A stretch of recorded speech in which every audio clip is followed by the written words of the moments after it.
A very good morning, everyone. I hope you all are well. So, today we will start with a new chapter of history, that is, chapter number 3, Ruling the Countryside. So, let's have an introduction what we are going to study today. We will study today how the company becomes the Diwan and how East India Company collects revenue. How the company becomes the Diwan? On 12 August 1765, the Mughal emperor appointed the East India Company as the Diwan of Bengal. So, on 12 August 1765, the great Shah Alam, he was the Mughal emperor at that time, so he appointed East India Company as the Diwan of Bengal. And where this event took place, the actual event took place in Robert Clive's tent. Why in Robert Clive's tent? Because Robert Clive, he was the Governor General of the Bengal Presidency. That is why this whole event took place in the Robert Clive's tent, and where the few Englishmen and a few Indians were there just as a witnesses. We have studied that this event took place in the Robert Clive's tent. But if you see the painting, it is looking like that it's a great majestic occasion. Why in the painting it is looking like a great majestic occasion? Just because the painter, he was commissioned by the Clive. Why he was commissioned by the Clive? Just because the Clive want to record the memorable events of his life. That is why he gave commission to the painter. A little bit event, a small event is looking like a great event just because of the painter. We'll study more.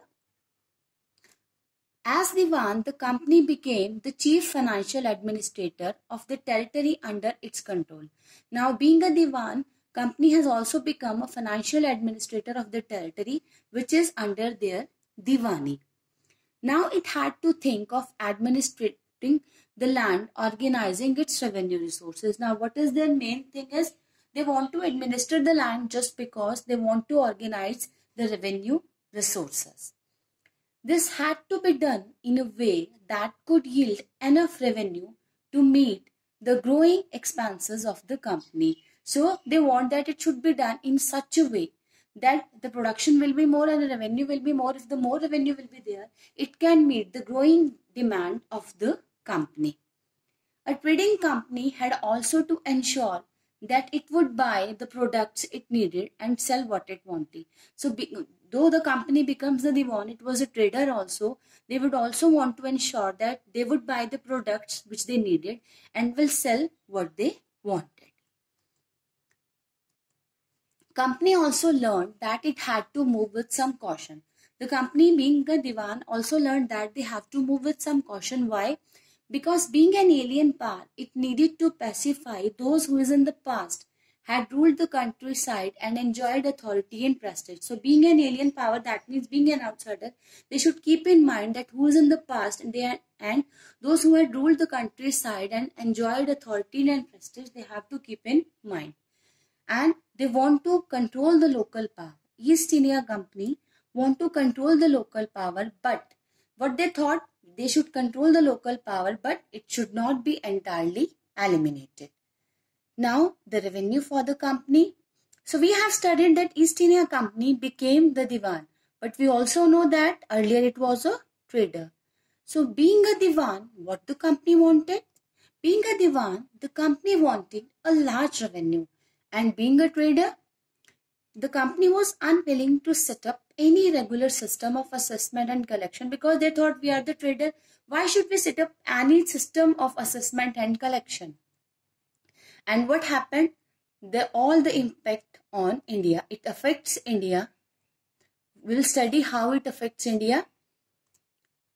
Now the revenue collected in Bengal could finance the purchase of goods and export. Now, whatever the revenue collected in the Bengal, it can finance the purchase of goods for the East India Company and they can export it as well. But there was a crisis. Why there was a crisis in the Bengal?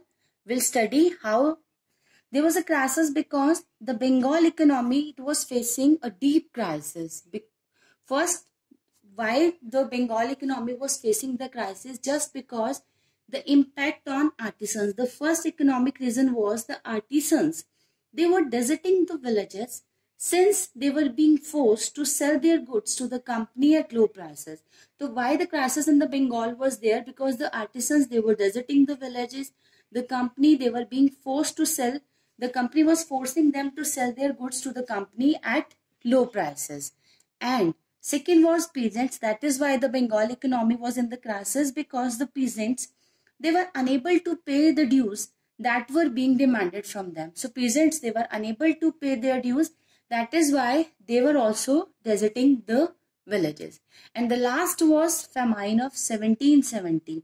In 1770, a terrible famine occurred in Bengal, and it killed 10 million people in the Bengal, and about 1/3 of the population, it was wiped out.